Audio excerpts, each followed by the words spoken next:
Welcome, everybody, to another episode of Tech Done Different. I'm your host, Ted Harrington, and with me here today is our special guest, Aaron Day. Aaron is the CEO of Amaze. Aaron, thanks so much for joining the show.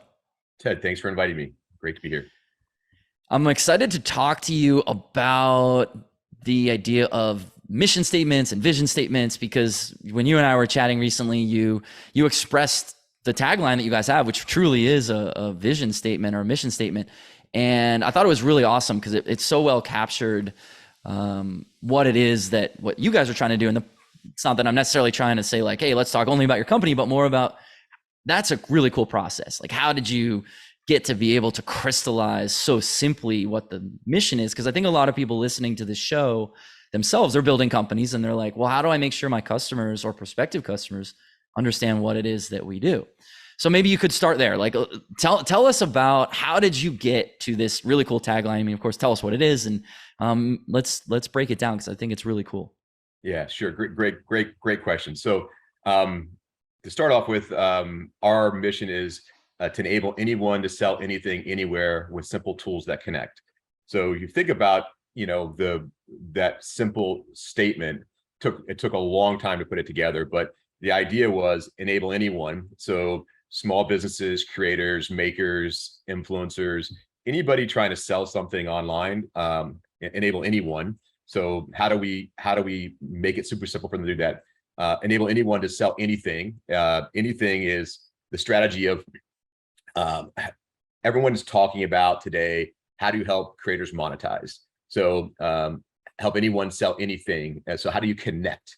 And this is, if you look at our website, you see create, connect, and amaze. So connect, and it's a big part of our strategy about connecting people, developing this thing we call the appreciation economy. So a lot of thought went into that piece. Enable anyone to sell anything, anywhere. How do you simply allow someone to share things on any platform, any marketplace, any social channel? And then make it super simple. So you think about that, it's a very simple statement, but there's a lot of thought that goes into it under the hood, and it actually drives our product decisions as a company. So we use it every day in our strategy and our thinking. But what went into it was us sitting down and really we talked to hundreds of customers and hundreds of partners and said, look, what is it that you're trying to do here in the business, and how can we help you?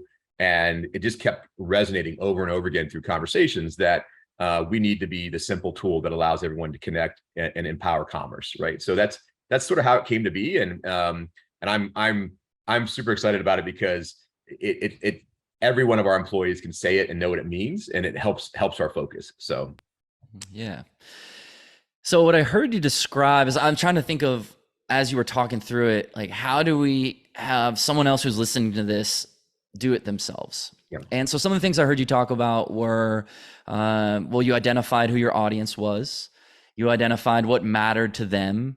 You identified how you wanted to deliver the thing to them, whatever the thing is.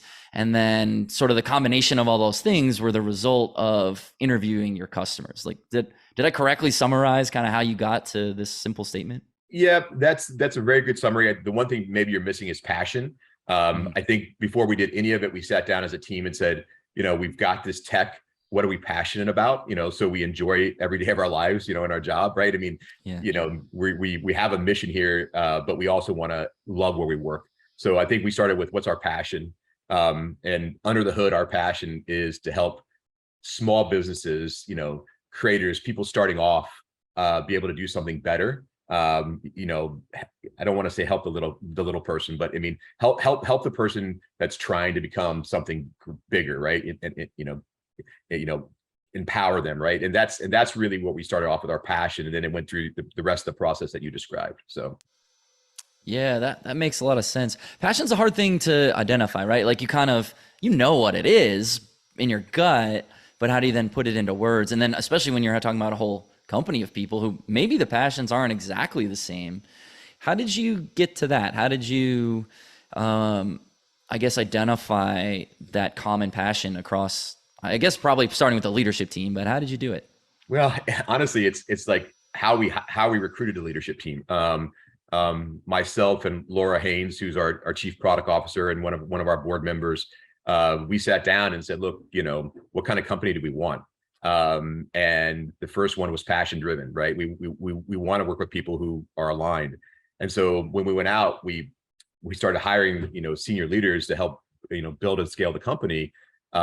We were really diligent in thinking about, like, do they have the same passion as us? Do they wake up in the morning thinking about, this mission, and is it something that they just really care about? And so passion was something that we just were, it's part of our core being, right? I mean, we want to help people be successful, right?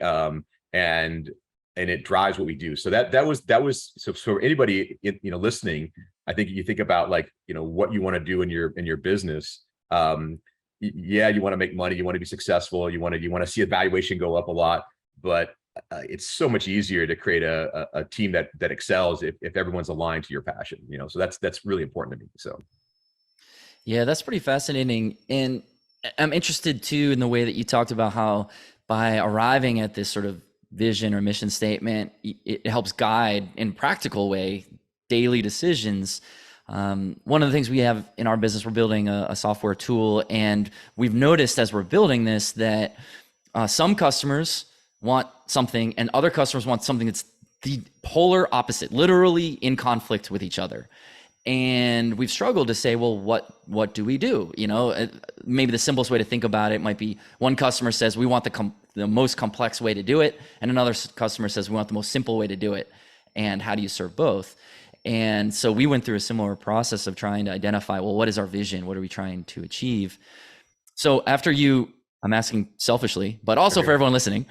So once you went through this process, you identified this statement, and you now use it to implement decisions on a daily basis. How do you know that it's doing its job? Oh, that's a good question. It's a tough question to answer, and so let's maybe break it down a bit, right? So the way we look at it, we took this mission and said there's three components of the tech, and there's sort of three big boxes that we're going to have to do really, really well.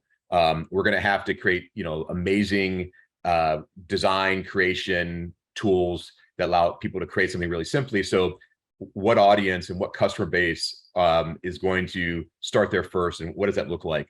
Then we said we have to have really, really good connection tools. So we have to have APIs and integration processes in place and security processes in place that allow us to make that connection piece great. And then we have to think about our customer and which customers really care about it's something we use, and we haven't talked about it, like this appreciation economy. Appreciation economy in our mind is like a part of the creator economy. And so it's when someone creates something and someone else appreciates it so much that they want to be part of it.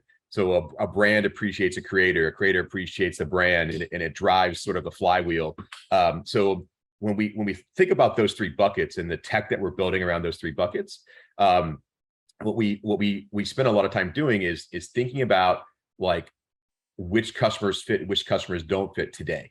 We don't have any issue with pipeline or demand in the space. What we have issue on is focus. And so like what you said, which customer do you prioritize? We use those three buckets and we say, do they fit in at least two of those buckets, right? Does this opportunity, does this potential really accelerate two of these three drivers? If it gets into two, then we'll seriously consider it. If it's only in one, or partially in one, then we're like, yeah, it's just not the right fit, right? It's just not what we want to do today. Maybe in the future, but it's just not aligning up with what we're trying to do. Yeah, that's actually a very practical, I guess, framework. You could even say that you've got these three buckets, and does it fit in at least two of them? I could see that helping make those decisions, especially when both paths probably seem equally good. How do you decide? Yeah, it's tough, Ted, because I mean, some big customer comes in and says, hey, we want you to do this, and you see that they're a very large company and they've got access to millions of users, and maybe it accelerates you in a way that keeps your investors happy, right? But is it going to actually allow your team to build what you want to build and really address the main vision? So it's a give and take, in the process, but it helps us at least level set the initial decision, right? So I like it. So you talked before about this idea of how I heard you say it this way. Maybe I misinterpreted it, but it sounded like you guys actually interview and recruit and vet, and like as you go through the hiring process with these ideas in mind, the passion that you're looking for, the mission. Is that true? Is this actually something that you're using as sort of that? I don't want to say gating, but let's say gating, like a gating function for how you figure out who's going to be a good fit to join the company, and if so, has that proven to be true? Yeah. So it for the most part, yes. Nothing is 100%, but let me use an example. So we were in the spring, we were actively recruiting for a VP of growth, right?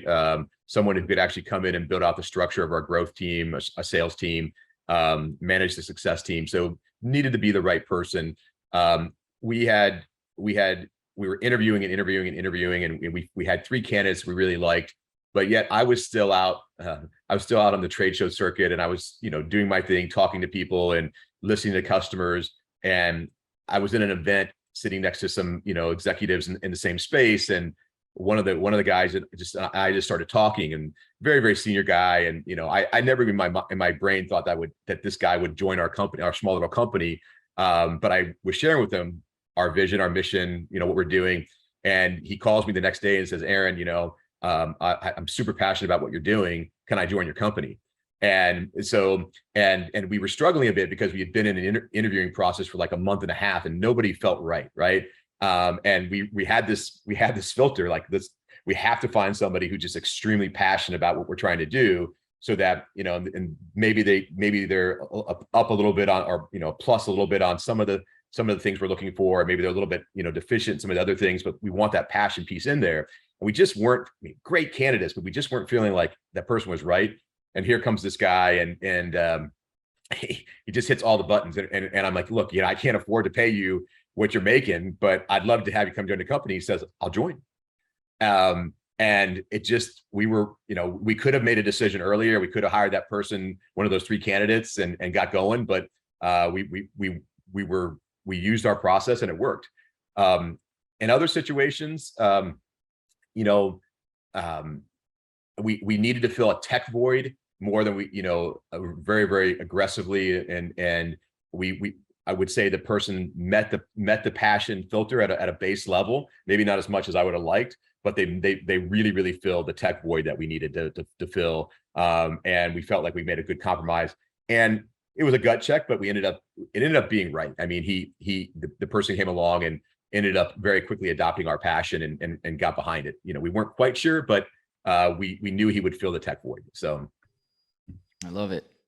So we've talked quite a bit today about why and how to build this sort of statement, right? And the second piece to this is, how do we communicate it? So a company of any size is going to have challenges communicating, especially grand ideas, right? So what have you seen as the things you've done right, or things that maybe you failed but learned from, in terms of how to communicate now that you crystallize this idea? You're needing to communicate it internally, externally. What should people learn from your experience with that? Yeah, so this is probably one of the biggest mistakes I've made in the company, is that we had an internal debate about how to communicate this, and one area was saying it's got to be user persona. Let's go out and get customers to use our product and show how it relates to our mission statement, and let the customers lead the communication, for us. Let the user persona sort of be prevalent. And then the other part was like, no, let's go out and market the product features, and really aim at talking about what we've got all these really amazing product features in our tech, and let's promote those. And it was a really, really healthy debate, and we ended up deciding to talk about product features, and it was a big mistake. It was a big mistake because every time a user would promote us in a social channel, we would see a huge uplift in users and people coming to our site. to get the product marketing piece, it worked, but it was all through paid channels. So there was no real organic growth there.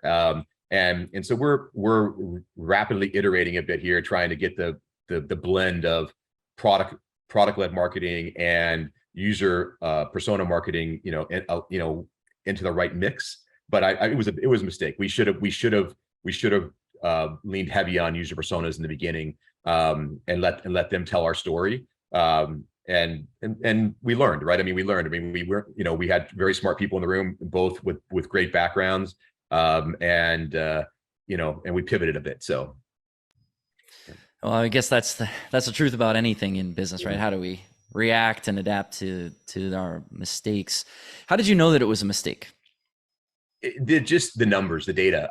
I mean, very quickly you could see, we're spending X amount of money here on product marketing, and what the returns we were getting on the investment, and then the other side we were spending very little, but you could see the returns on the other side, and they were coming in better, right? So it was just the data, sitting down looking at the data, saying, look, this is working better, right? And but it takes time.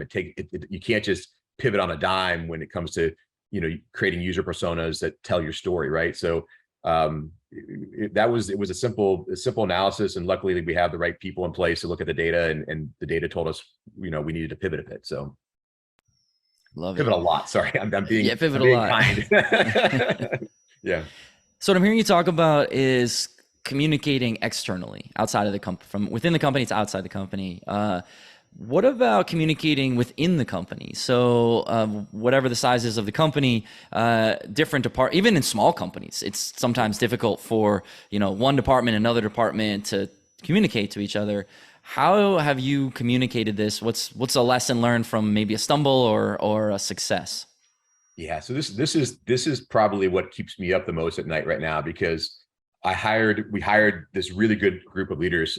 So product, engineering, marketing, growth, partnerships, and they all came in, and we sat down one-on-one, and we went through and we really hammered out our vision, our mission statement, with each individual leader. And then they went to their teams and they met with their teams, and they all did it their own way, but they very quickly got their teams. And we're a small company, so I'm not talking about hundreds of people, 10, 15 people on a team, maybe 20 people on a team. They got their teams very aligned, right?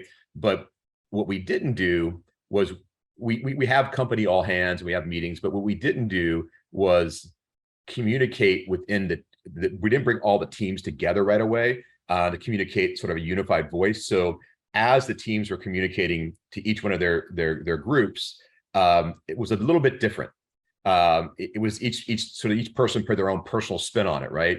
And I wasn't thinking about it enough in the beginning, but it did create, if you were to go around to the 5 different teams that we have and look at the groups and what they were hearing, as it started to move around a bit, a bit of differences, a bit of different sort of communication arose right there. And I'm not really good at explaining this, but it was very interesting to see that we weren't aligned.